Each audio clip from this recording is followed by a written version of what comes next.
The turbulence began Tuesday morning with one of President-elect Donald Trump's signature tweets of wrath, a public jab at Boeing alleging that the cost of building Air Force One had spiraled out of control. That came an hour after Boeing's chief executive was quoted questioning Trump's stance on trade. In the afternoon, Trump directed his attention elsewhere, taking credit in a surprise announcement for a Japanese conglomerate's months-old pledge to invest $50 billion in the United States. In the raucous hours in between, a top Trump aide announced offhandedly that, months before, Trump had sold his entire stock portfolio, which some ethics advisors had worried could raise questions about conflicts of interest during his presidency. It was a day of big pronouncements and few details, leaving many wondering whether this would be the unusual and unpredictable way that Trump will govern when he takes office next month. That style, including his opaque personal financial dealings and his sudden shots at certain companies, has helped unnerve a corporate America that traditionally craves stability. Some business leaders and economists have worried whether executives can speak their minds about the president-elect or his policies without fear of facing Trump's rage. Twisting people's arms is inherently problematic for a president, said N. Gregory Mankiw, a professor of economics at Harvard who served as chairman of the Council of Economic Advisers under President George W. Bush. The president has so much power. You always wonder if there's some implicit threat to individuals, and that goes beyond what I think a limited government should do, Mankiw said. But some defended Trump's highly visible way of doing business in his transition to the Oval Office. Lan Hechen, policy director of Mitt Romney's presidential campaign, who is now at Stanford University's Hoover Institution, said he was not terribly concerned by Trump's interactions with individual corporations and chief executives. I just assume this is what generally happens, Chen said. I don't think it is that unusual for a president to make appeals to specific companies. What may be unusual is the public nature of the communications. But the activity itself is not uncommon for presidents or for governors, he said. Taking on Boeing. Trump has for months targeted companies that, like his own, have ship jobs overseas. In a string of early morning tweets Sunday, he threatened retribution or consequence for companies that move operations out of the country, as well as a 35% tariff on goods sold back to the United States. Trump's Boeing slam Tuesday, though, was something new. The president-elect criticized the Chicago-based jet manufacturer, alleging that the costs of its federal contract to build a new Air Force One had, as Trump said, spiraled out of control. Trump's tweets came roughly an hour after the publication of a Chicago Tribune column citing Boeing chief executive Dennis Muilenburg's suggestion that Trump and Congress back off from the 2016 anti-trade rhetoric.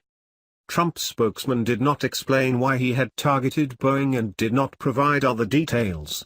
But they contributed to the confusion, by claiming Tuesday morning that Trump had in June sold a stock portfolio that by last year was worth up to $40 million. The sale of Trump's shares in big banks, oil conglomerates and other companies with business before the government would have netted Trump millions of dollars during his costly presidential campaign. It also could help him tamp down worries over conflicts of interest between his private holdings and public job. Opaque finances. But beyond spokesman Jason Miller's comments Tuesday to The Washington Post, Trump representatives have not provided records of stock transactions or other details since a financial disclosure filing released in May. Over the past 5 months, Trump campaign officials gave no indication of the stock sale. Trump has also refused to release his tax returns, which would provide more detailed information about his financial holdings. As president, Trump will be subject to the Stock Act, a 2012 law that requires elected officials, including the president, to publicly disclose any stock transactions worth at least $1,000 within 45 days. By Tuesday afternoon, Trump had taken a new turn, announcing that a Japanese telecommunications firm, SoftBank, had agreed to invest $50 billion in U.S. startups, a move he tweeted that the company would never have done had we, Trump, not won the election. The president-elect made a brief showing in the gilded lobby of Trump Tower to announce the investment, smiling for the cameras and shaking hands with the firm's chief executive, Masayoshi Son. The deal, however, is not new. The money will come from a $100 billion joint investment fund that Son established in October using money from partners, including Saudi Arabia's state-owned investment fund. SoftBank has invested in the United States in the past, including paying $22 billion in 2013 for an 80% share of Sprint. The firm also led a $1 billion investment round last year in San Francisco-based online lender Social Finance. Trump's announcements followed his assertion last week that he had saved 1,100 jobs in Indiana through a deal with air conditioning company Carrier. The agreement, which includes $7 million in state incentives for the company, will actually keep 800 workers in the state, while 600 jobs will still go to Mexico. In an interview Monday with CNBC's Jim Cramer, the chief executive of Carrier's parent company confirmed that it had made the deal in part out of fear. There was a cost as we thought about keeping the Indiana plant open, United Technologies chief executive Greg Hayes said. At the same time, I was born at night but not last night. I also know that about 10% of our revenue comes from the US government.